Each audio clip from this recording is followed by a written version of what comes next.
नजिक आउनु हामी जति छौँ अलि वर भट्ट सर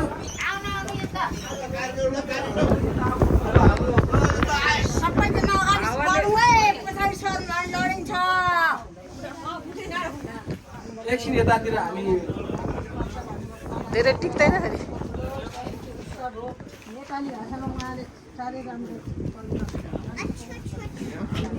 आज हामी 2083 साल आषाढ 29 गतेका दिन भानु जयन्तीका अवसरमा अथवा भानु जयन्ती मनाउने हिसाबले हामीले अस्ति सानो एउटा चाहिँ छलफल गरेका थियौँ र त्यसै सिलसिलामा आज हामी यहाँ यो प्राङ्गणमा उपस्थित भइरहेका छौँ।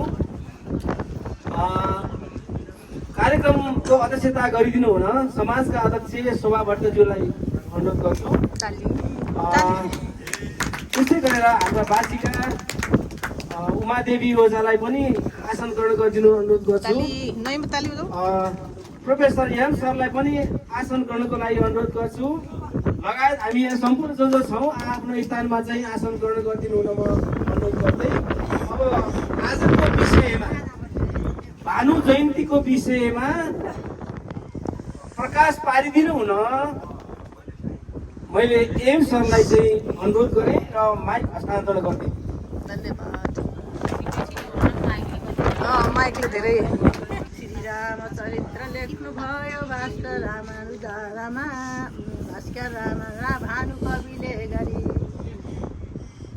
सीताजी कन दुःख हुन गयो कैकेयी दुष्टे भई सीते सोमते सीता सीता पते शिवपते श्रीराम राम रमे रमे मनोरमे सहस्रनाम ततुल्य राम नाम वरानने।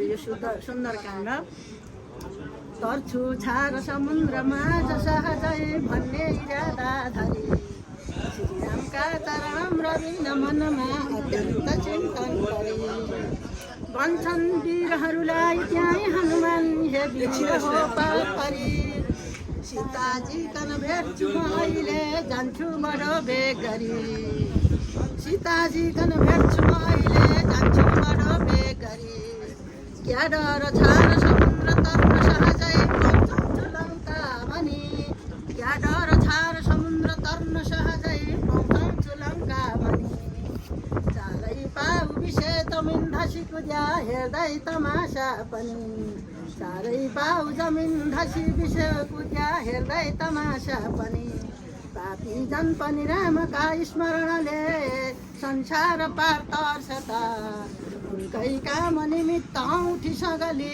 जान्छु दुतै हुँ म त उनकै काम निमित्त औँठी सगली जान्छु दुतै हुँ म त।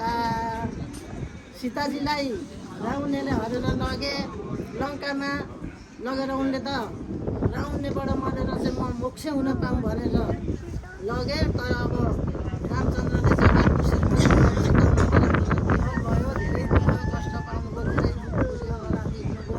अनि हनुमान उनका सेवकलाई कहाँ छिनमेरी सीता कसरी पत्तो पार्छु लिएर आऊ भनेर उनले समुद्र पार त्यत्रो छार समुद्र तरेर जानुभयो। औँसी मुन्द्रीका मुखमा उसमा आउँछ नि कस्तो अनि आउँछ मुखमा हालेर चारै पाउ जमिन धसेर कुदेर जानुभयो।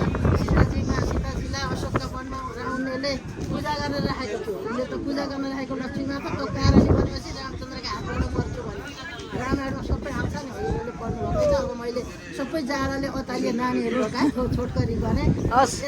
जय भानु जयन्ती। भानु जयन्तीको धेरै धेरै शुभकामना। शुभकामना भयो भयो सक्यो भयो। अब सङ्गिनी भन्नुभयो दोहोऱ्याउनु रामन अत्यन्तै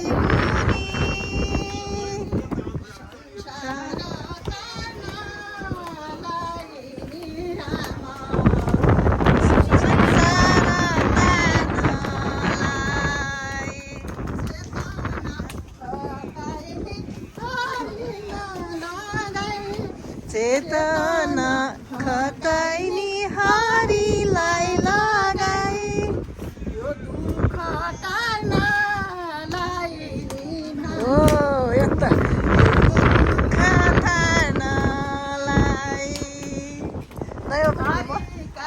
एकचोटि भानुका साथ नि गई वनवास भानुका साथ अनि गए वनवास नाच्नु न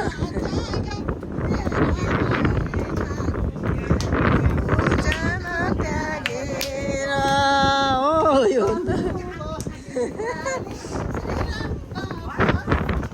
भयो गानु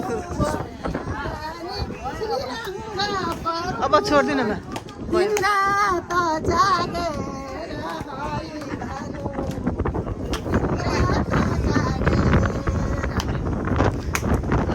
लक्ष्मण ल नयो मलाई नमस्ते धन्यवाद भनेको खै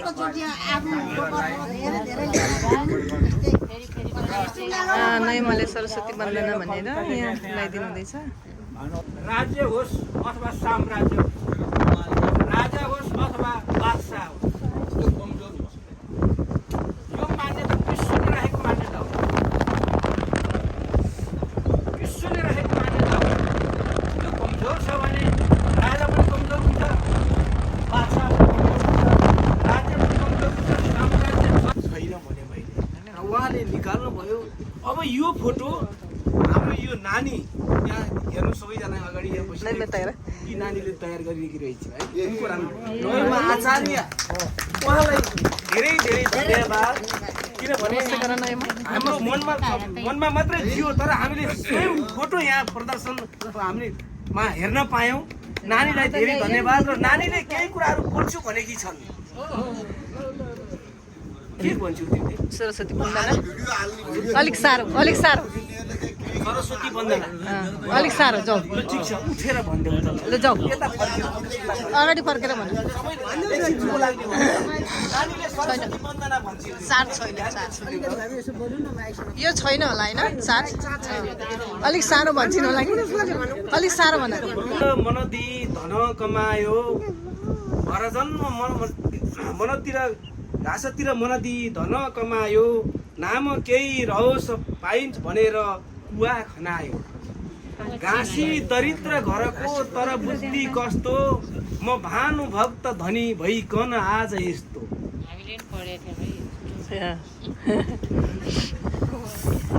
किनार नव सन्तान पार्टीकै छन्, जे धन चिजहरू छन् घरभित्रै छन्। मेरो चाहिँ जे छ सबै घरभित्र छ। एउटा सामान्य व्यक्तिले कुवा खनाउने काम गर्यो, म धनी छु, मसँग पैसा छ, तर मैले केही गर्न सकिनँ। यो चाहिँ एउटा त्यो सामान्य व्यक्तिबाट चाहिँ उनले चाहिँ एउटा त्यो सिकेर अब एउटा घाँसी कुवा त्यहाँ हामी जाँदाखेरिमा अब हामी पनि अब म धादिङको मान्छे यसो भ्रमण जाँदा त्यो बाटो हुँदै जाँदाखेरिमा